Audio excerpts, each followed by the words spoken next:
그 다음 교재 넘겨보시면은 나와 있는 게 이제 정기적 위치 에너지라고 또 나와 있어요. 그 전기 위치 에너지에 대해서 또 얘기를 한번 해봅시다.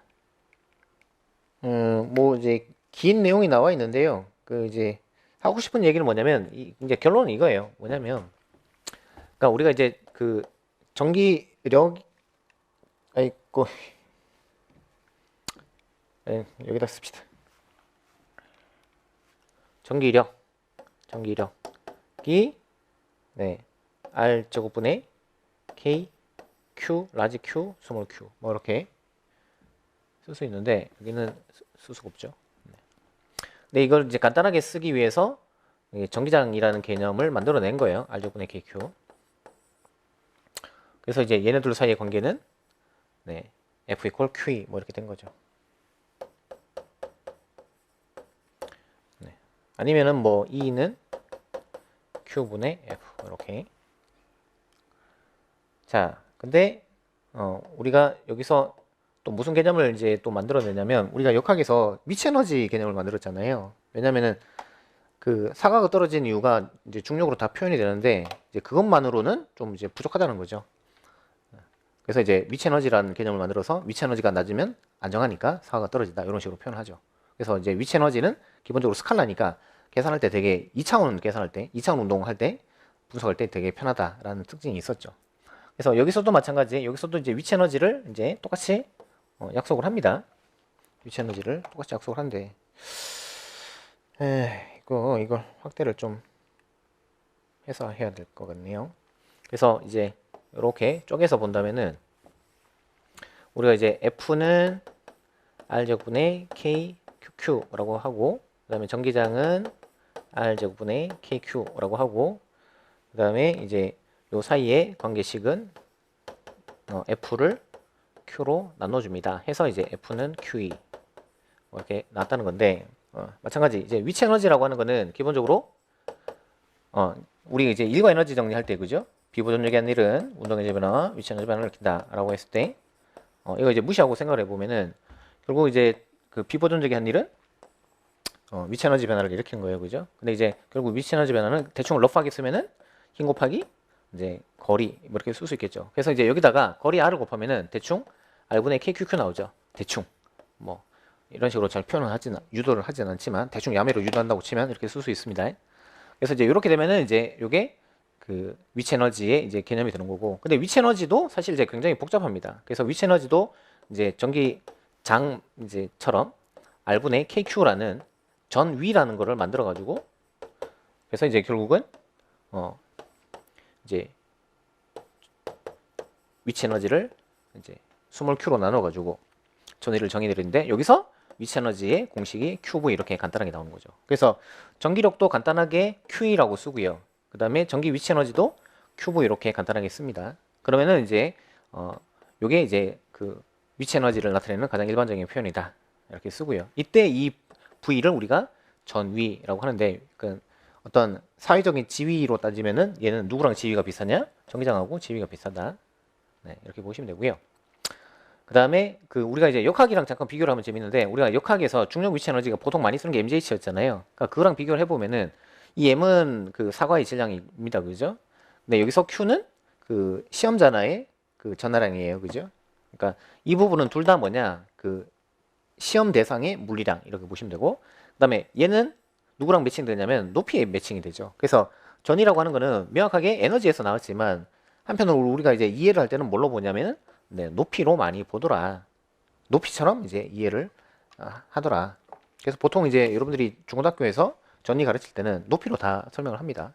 뭐 에너지에서 왔다 이렇게 얘기하면 애들 이제 그때부터 머리 아파하기 시작을 하니까. 그래서 어쨌든 이제 지금 생기초 특강에서는 위치 에너지는 QV라고 쓰고 이때 V가 높다는 거는 역학으로 따지면 네, 사과가 높은 위치에 있다 뭐 이런 의미이구나 뭐 이렇게 해석을 하면 된다. 그러면 이제 교재 보면은 그 마지막에 퀴즈라고 돼 있죠? 네, 그거 잠깐. 자, 그 전화량이 10쿨롱인 원천 전하로부터 3m 떨어진 곳에 전화량이 2쿨롱인 시험전하가 놓여있다. 이 시험전의 정적 위치 에너지는 얼마인가? 그럼 아까 이제 말씀드렸다시피 이제 원래 공식은 R분의 KQQ예요, 그죠? 그래서 여기다가 다 때려 집어넣으면은 이제 값이 뭐 얼마다 이렇게 나오는 거죠. 그래서 집어넣으면은 6 곱하기 10의 10승 줄 이렇게 나옵니다. 근데 이제 사실 이거는 뭐 시험에 잘 나오진 않고요. 진짜 중요한 개념은 이 위치 에너지를 Q, V라고 쓴다는 거예요. 그래서 V가 얼마냐 이게 사실 더 중요하죠. 그 V는 R분의 KQ 이렇게 되는 거다. 그래서 이제 Q가 지금 2쿨롱이니까요. 여기서 2쿨롱 나눠주면은 3 곱하기 10의 10승 줄 퍼 쿨롱 이렇게 되고 이 줄 퍼 쿨롱을 우리가 보통 이제 볼트라고 쓰는 거예요. 볼트. 그래서 여기의 V랑 여기의 V는 의미가 완전 다른 거예요. 이거는 이제 영어로 볼티지의 첫 글자예요. 볼티지. 그러니까 원래 이제 물리 기호는 기본적으로 이제 영어 단어의 첫 글자인 거고, 그다음에 이거는 이제 단위죠. 단위는 무조건 사람 이름의 첫 글자예요. 누구냐? 볼타 전지 만든 볼트. 볼타 전지 만든 볼타의 이름을 따서 볼트라고 하더라라는 얘기입니다. 그다음에 넘어가서 이제 전위의 정의는 어떻게 됩니까? 전위의 정의도 정의장하고 비슷하게 또 이야기할 수 있어요. 빠르게 대충 보고 넘어가면 일단은 U는 QV다라는 이제 수식에서 V는 Q분의 U가 되는 거고, 그럼 단위는 뭐가 되냐? 줄 퍼 쿨롱 또는 아까 말씀드린 것처럼 볼트 이렇게 되는 거고, 여기 이제 단위 전하당 위치 에너지 또는 뭐 1쿨롱짜리가 갖는 위치 에너지라고 합니다. 또 재밌는 거는 이제 이 위치 에너지하고 전위가 언제 같으냐? 그러니까 Q가 플러스 1쿨롱일 때 똑같아요. 알겠죠? 네. 그 다음에 위치 에너지는 원래 공식이 R분의 KQQ였어요. 아까 잠깐 보여드렸다시피. 근데 이제 거기 Q랑 이제 나눠주면은 R분의 KQ 이렇게 나오죠. 이건 뭐냐? 전이라고 하는 거는 이제 원천전하가 만드는 물리량 중에 하나다. 아까 전기장도 그랬었죠, 그죠? 그래서 아까 제가 여기다가 구조 F 전기력, 전기장, 전기위치 에너지, 전위 이렇게 해드렸잖아요. 그러니까 이게 영어로는 electric force죠. 얘는 electric field, 그죠? 그다음에 얘는 electric potential energy, 그죠? electric potential energy 세 단어죠. electric potential energy. 근데 뭐라고 번역하냐? 전기 위치 에너지, 그죠? 얘는 영어로 뭐냐? 얘는 이제 그 원래 위치 에너지 공식이 R분의 KQQ였는데 여기서 스몰 q를 나눠서 R분의 KQ가 되는 거 아니에요? 그러면 뭐가 빠진 거예요? 분자에서 세 개 중에 하나가 빠진 거지. 그러니까 약간 이제 그런 뉘앙스인데 얘가 전기 위치 에너지였죠. 그럼 얘는 전기 위치 에너지에서 에너지 자를 빼. 그럼 뭐예요? 전기 위치. 두 글자로 전위 이렇게 되는 거죠. 영어로는 electric potential. 그래서 이제 이 구조가 사실은 이제 그 정전기학의 전체 이 단원의 전체 구조다라고 보시면 되는데 뭐라고 외우시냐? 힘, 장, 에너지, 포텐셜 이렇게 외우시면 돼요. 힘, 장, 에너지, 포텐셜 이렇게. 그러면은 이제 이 전기장도 R제곱분의 KQ. 그다음에 이제 이 전위는 R분의 KQ. 그러니까 전기장도 누가 만드느냐? Q가 만들고 전위도 Q가 만들고. 그래서 이 얘네들 이 두 명이 뭐냐? 그 원천전하가 만드는 물리량이다. 이렇게 봅니다. 그러면 이 두 명은 뭐냐? 힘과 위치 에너지는 이거는 이제 시험 전하가 갖고 있는 위치 에너지. 아니 그 시험 전하가 받는 물리량. 이렇게 봅니다. 오케이. 자, 그다음에 자, 그러면 원천 전하가 점전하일 때 그 중에서 전위 그래프는 어떻게 생겼습니까? 네. 그러면 이제 R분의 KQ니까 이렇게 쓰고요. 여기 이제 플러스가 앞으로 나와가지고 플러스 R분의 KQ라고 씁니다. 그러면 이제 반비례긴 한데 위로 볼록한 이런 반비례가 되겠죠. 약간 산봉우리처럼 그리시면 되고요. 그다음에 음의 원천 전하 같은 경우는 여기다가 마이너스 Q 집어넣어서 앞으로 마이너스를 빼냅니다. 그래서 반비례인데 마이너스가 붙은 반비례니까 산골짜기처럼 이렇게 그려줍니다. 됐죠? 그래서 전기장이 힘의 마당이라고 하면은 전위는 에너지의 마당이 있다라고 할 수 있고, 그다음 중요한 거는 전위는 스칼라입니다. 스칼라. 그럴 수밖에 없죠. U는 QV인데 Q도 스칼라, U도 스칼라. 그럼 당연히 이제 전위도 스칼라. 뭐 이렇게 되겠죠?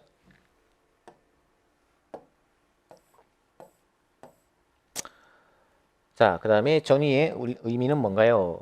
네, 이제 U는 이제 QV 이렇게 표현을 하고, 그다음에 이제 Q가 1이면은 U하고 V가 이제 같아집니다. 네. 그래서 결국 이제 1쿨롱짜리가 갖는 정기적 위치 에너지가 결국 전이다. 이렇게 별표 쳐놓으시고 그렇게 알고 계시면 돼요. 그냥 뭐 그렇구나 이렇게. 오케이. 그래서 이제 전위 계산할 때도 이제 뭐 플러스 1쿨롱 놔두고 이렇게 계산하기도 합니다. 근데 뭐 플러스 1쿨롱 놔두고 계산하면 그것도 이제 시간 낭비이기 때문에 그냥 이것도 그냥 외우고 있는 게 제일 빠르죠, 사실은. 어떻게 외우냐? 네.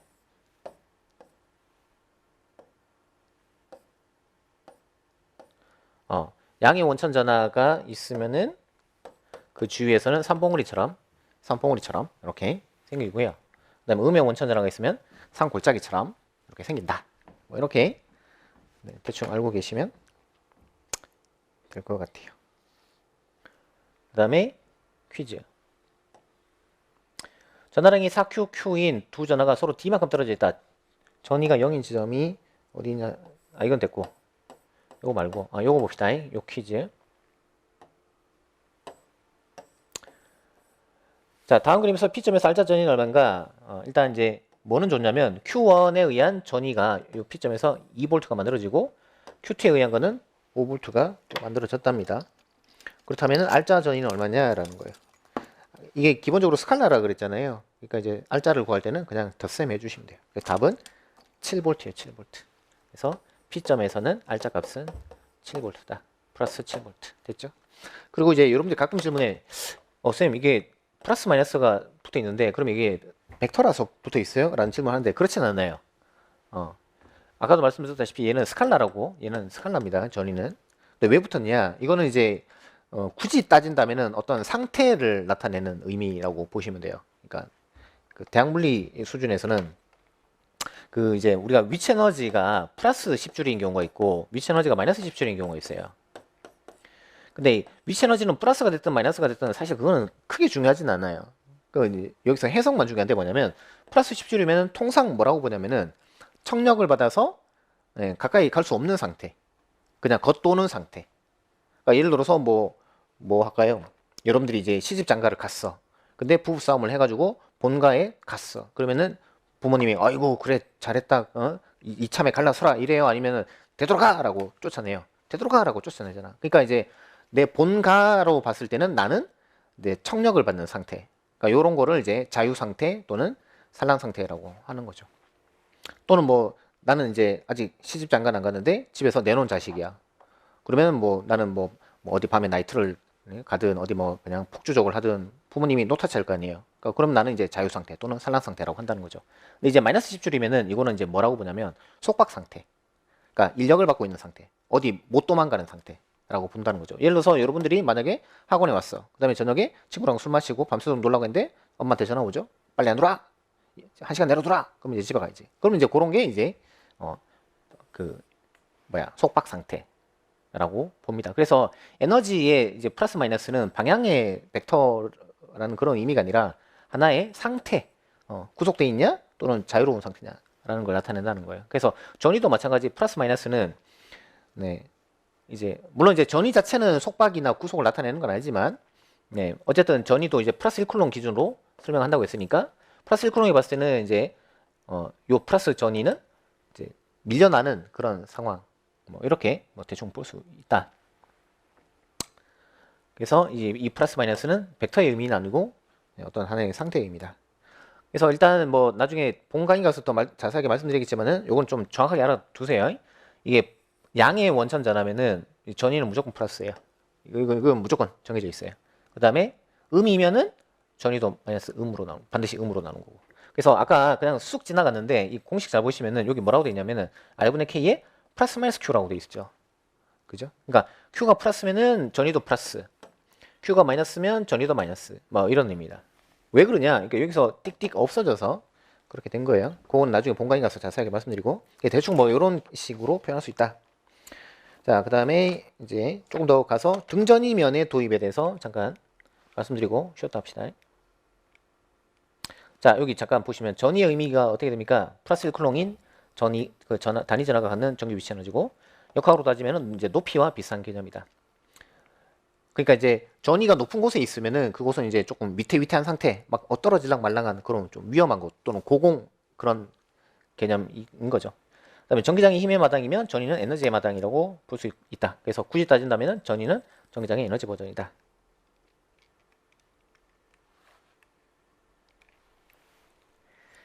자, 그 다음에 등전이면의 도입.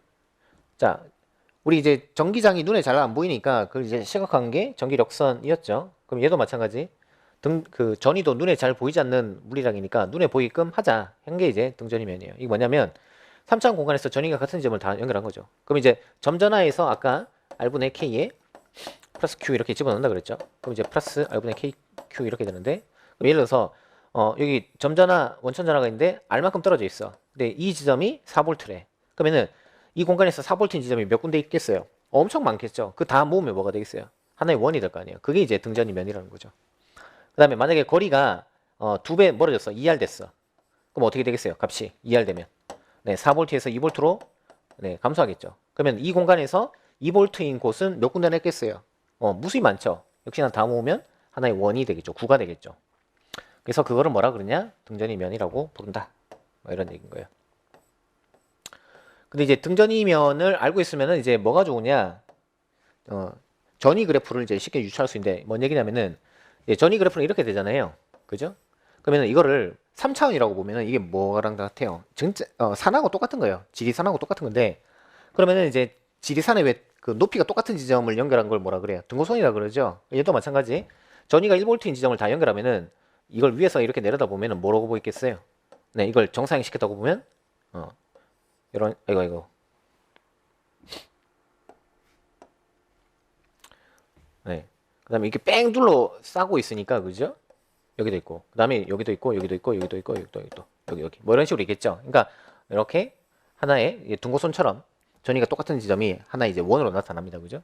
그다음에 2V인 지점, 2V인 지점은 이제 조금 높은 곳에 있는데 얘도 위에서 내려다 보면은 2V인 지점은 이제 하나의 이제 테두리처럼 보일 건데 그걸 그리면은 이제 2차원 평면상에 이렇게 그릴 수 있겠죠. 그다음에 3V인 지점은 이렇게 그릴 수 있고 4V인 지점은 이렇게 그릴 수 있고, 그죠? 그래서 이제 무슨 얘기를 하고 싶으냐면은 이게 좁으면 이게 기본적으로 기울기가 가팔라요. 맞죠? 넓으면 기울기가 완만해. 이게 원래 우리 그 중학교 때 지리 배울 때 등고선 배울 때 배운 거랑 똑같은 개념인 거예요. 그죠? 되게 잘 만들어낸 개념인 거예요. 등고선만 알면 쉽게 이해할 수 있으니까. 그래서 이제 등전이 선을 알면 또는 등전이 면을 알면은 뭘 쉽게 유추할 수 있냐? 여기가 네, 이 기울기가 가파른 곳. 그다음에 이쪽은 좀 완만한 곳. 이렇게 볼 수 있다는 거죠. 그다음에 이제 여기서 또 이제 굉장히 또 그 재미난 힌트가 뭐냐면, 자, 요 점은 어때요? 요런 근처는 요 근처는 원천전화 근처죠. 그러니까 전기장이 세다고. 그죠? 그러니까 결국 이제 여기가 뭐냐? 전기장이 센 곳이고요. 그다음에 요런 점은요. 전기장이 약한 곳인 거예요. 맞죠? 그럼 이제 결국은 결론은 뭐냐? 그 등전이면이 간격이 촘촘하면 전이 그래프의 기울기가 가파른 거고, 그게 동시에 뭐도 돼요? 전기장이 센 지점도 되는 거예요. 알겠죠? 그래서 그런 관계가 있구나. 그래서 등전이 선을 알면은 엄청 많은 거를 또 알 수 있다. 그래서 얘도 촘촘대라고 얘기하자 라는 거고, 그 다음 또 하나 더 말씀드리면은 이게 점전하잖아요. 그럼 전기력선을 그리면 어떻게 되겠어요? 뻗어나가겠죠? 기본적으로 이렇게 뻗어날 거 아니에요, 전기력선이. 그죠? 그럼 이제 그 전기력선과 그다음 동그란 이 등전이면이 어떤 관계 있어요? 서로 직교하는 관계 있죠? 그죠? 매 순간 서로 직교하는 관계 있어요. 그래서 크기하고 방향하고 어떤 관계 있는지 다 알겠다. 그죠? 등전이 면이 촘촘하면, 간격이 촘촘하면 그러면 전기장의 크기는 큰 것인 거고, 그죠? 그 다음에 등전이면의 수직인 방향이 그게 무슨 방향이에요? 전기장의 방향과 똑같다. 그래서 전기장의 크기와 방향을 등전이면 그림만 보고도 다 알 수 있다라는 거예요. 자, 그 다음에 이제 여기 나와 있는 게 전기력선하고 등전이면인데, 일단 전기력선은 대충 형태를 좀 알고 있으면 편한데 나중에 뭐 실질적으로 어떻게 되어서 저게 나오는지 그리는 거는 나중에 또 하기로 하고, 이게 플러스에서 마이너스 쪽으로 전기력선이 가잖아요. 그럼 이거에 이렇게 전기력선인데 이거에 직각인 선을 쫙 그어요. 그럼 이제 여기 점선으로 그려졌잖아요. 이 점선이 전부 다 저기 등전이면이다. 그 다음에 이제 같은 녀석 같은 경우는 전기력선이 이렇게 발산됩니다. 그럴 수밖에 없죠. 이 플러스가 있으면은 얘가 청력받아서 이렇게 밀려나는데 이렇게 왔다가 얘도 오지마 라고 하니까 결국 이제 이러면서 이렇게 갈 거 아니에요. 그죠? 그러니까 전기력선이 이렇게 되는 거는 사실 당연한 것 같은데 그래서 이거의 수직인 선을 그려보면은 대충 뭐 이런 식으로 이렇게 그려집니다. 그래서 이렇게 되면은 등전이면은 이렇게 무슨 쌍안경처럼 이렇게 나오더라라는 거죠. 네, 됐어요. 네. 그 다음에 이제 그 뒷페이지 보시면은 전기력선하고 전기장하고 이제 관계 또 이제 뭐 나와 있는데 그냥 뭐 여기서 뭐 다른 건 다 했는 얘기고요. 뭐 방향 정리라고 되어 있는데 네, 이거는 읽어보시면 되고 여기서 추가할 거는 이제 뭐냐면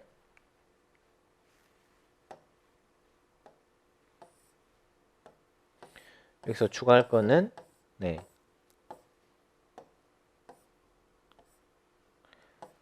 네. 전기력선을 이제 이렇게 그리면 그러면 이제 결국 이제 그게 전위로 따지면은 어디에서 어디로 향하냐면은 고전위에서 저전위 쪽으로 전기력선이 향하더라. 뭐 요것만 마지막으로 기억하는 걸로 합시다. 네, 그러면 잠깐 1분만 쉬었다가 네, 퀴즈를 좀 풀어볼게요.